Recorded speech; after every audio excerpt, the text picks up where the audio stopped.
Hello everyone, and welcome to Big Blue News. I'm your host, Sasha. And I'm Carlos. Let's get right into the news. The class of 2026 has been working on many different projects to help fundraise for different school events, like junior prom and other class activities. Last Saturday, on December 14th, there was a fundraiser at Dave's Hot Chicken to support their class.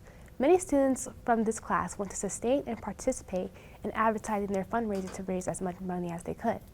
And recently, raffle tickets for the calendar was announced, and it's supposed to be seen as a fun event produced by the class. If you want to win any prizes and support the class of 2026, you can buy a calendar before the due date on Sunday, December 24th. From December 3rd to December 7th, you may have noticed that your friends in the band or chorus may have been absent. Well, that is because early Tuesday morning, they boarded a plane to Orlando to perform at Disney. On Wednesday, both the band and chorus attended a Disney-hosted musical workshop, and the following day, both delivered a fantastic performance at Disney. On Wednesday through Friday, they toured all the parks. Both stayed in a Disney resort. The trip required an entire year of fundraising just to lower the cost for parents, but overall, it was a great experience. Few students can say they took a school trip to Disney. After Halloween, the Interact Club worked with My Brother's Table to distribute leftover candy that anyone has. Each member of the club separated its candy between peanut-free candy and those that do contain peanuts. They were packaged in tiny Halloween bags and then sent to My Brother's Table, where they gave it out to people who could not afford to buy any sweet treats. And this week, on Wednesday, the Interact Club will be working with My Brother's Table again to deliver gifts and essentials for the winter, such as hand warmers, hats, gloves, scarves, hand lotion, and chapstick, to people again who couldn't buy them this year, where they were also packaged into Christmas bags and seniors dropped them off at My Brother's Table. And to Roland, where we interviewed Miss Soul about the Interact Club. I'm now here with the advisor of the Interact Club, Miss Soul. I'd just like to say thank you for being here for this interview. You're welcome, anytime. So I'd like to ask you a few questions, if that is okay. Sure. So first, I'd like to ask, what is the background of the Interact Club? Okay, so the Interact Club has a very interesting background that has nothing to do with me. So a long time ago, we used to have like an art teacher that is, it was called Miss Lera. And she was doing this class for years. So she used to like collect food for Christmas for people in need. And once she retired, because I decided to help her at the end, doing things here and there. And then when she retires, when I decided that I wanted to continue doing things like that. So it has nothing to do with me. Everything was her back then. Interesting, very interesting indeed. Next, I'd like to ask, what does it mean to be in the Interact Club to you? To be in the Interact Club, to me, is very important because the whole idea is to help people that have certain needs. So for me to be able to help them in any way that I can is quite awesome. And also, there are so many kids with the same interests that I have. And that means that their heart is not only about themselves, but also about other people. So they have their minds and responsibilities that everybody we should have, right? So finally, I'd like to ask, are there any upcoming events you'd like to share? Yeah, so between today, Wednesday, and tomorrow, Thursday, we are going to be packaging like Christmas bags that we will be dropping in My Brother's Table Lynn. So we are going to be including like different clothing items, like everything new.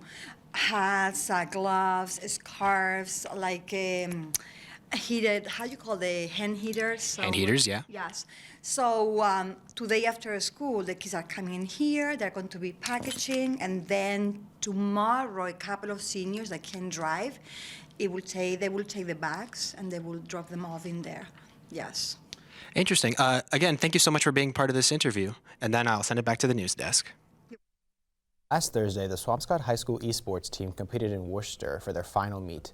Last year in May, Swampscott High School took the win at Gillette Stadium and took home the trophy. During their game, Swampscott tried their best effort, but lost, with the final score being 3-1.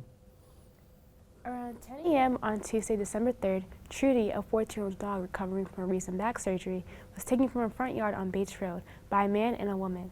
The two individuals, spotted on the surveillance video, reached out to police as soon as they saw themselves on social media posts, explaining that the dog napping was as a mistake.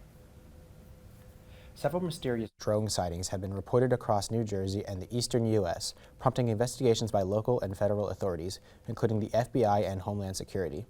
New Jersey Governor Phil Murphy and U.S. Senator Andy Kim have actively sought answers, with Murphy urging Congress to provide states with more authority to address the situation.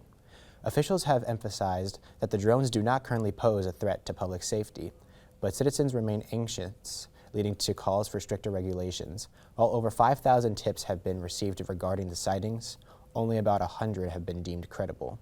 Speculation regarding political foreign involvement, especially from nations like Russia or China, persists, but officials have found no evidence supporting these concerns. Syria is celebrating big after getting rid of the Assad regime that ruled over for 54 years. The rebel group HTS has taken control, including Damascus capital.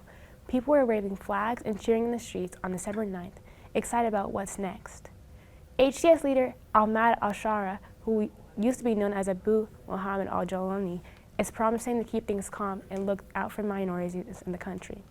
However, there are reports of violence and revenge attacks, so keeping order is going to be a challenge for them. Many countries are unsure about the HTS because of their Islamic ties, but they recognize that working with them is necessary to avoid more chaos. There's also talk of easing sanctions on the Assad regime to allow for more help in recovery in Syria, with HTS not running things.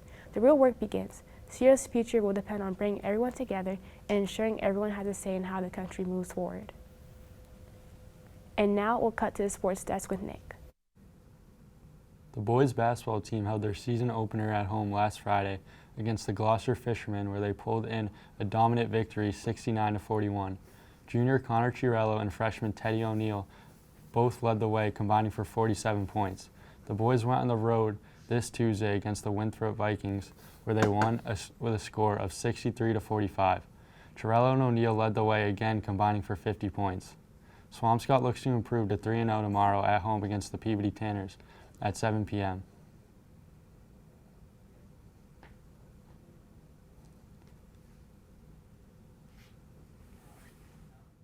The three, and it goes in! Griffiths rushing to the paint, passed over to Tripp. Tripp with the three, and it goes in! The girls basketball team started their season off with a win against Gloucester last Friday, then took a loss in a hard-fought game against Pentucket Regional on Saturday. They took on Winthrop on Tuesday, where they lost a close one, 26-32. We wish them luck as they take on Peabody tonight. The boys hockey team took on Masco last Saturday at their home rink, McVan O'Keefe in Peabody, and won 6-4. They look to get another win against Everett at home on January 1st, 2025 at 5:15 p.m. The girls hockey team were on the road yesterday against Newburyport, where they lost 3-5. Their next game is this Saturday at home at Salem State against Pope Francis Prep at 2:30 p.m. On Saturday at Wakefield High School, senior and captain of the wrestling team, Mason Hinshaw, captured his 100th win at the Peabody Listiano tournament. And not only that, but placing second after losing by 1 point in the finals due to a controversial match. Mason Hinshaw has been wrestling for his entire life, and this would be his 14th season of wrestling. With Mason having his sights on larger achievements, the future is looking very bright for the senior wrestler. That's all for sports. Back to you, Carlos. Thanks, Nick. And before we end this episode, we have a few upcoming events we'd like to share. X-Mike will be this Friday, December 20th, and will last for 1 full hour. On December 31st, at the Swampscott High School First Night will take place from 1 to 4 p.m. with lots of great performances. Thursday, January 1st, will be the Polar Plunge, run by the Swampscott Yacht Club at Fisherman's Beach at 11 a.m. On the week of January 6th is the Curbside Christmas Tree Collection. Lastly, on Monday, January 13th at 5 p.m. is the deadline for the Master Plan Survey to help envision what the town will look like in the future. We thank you for joining us on this episode of Big Blue News. We wish everyone a safe winter break and a Merry Christmas and a Happy New Year. Tune in next time and be sure to like and subscribe.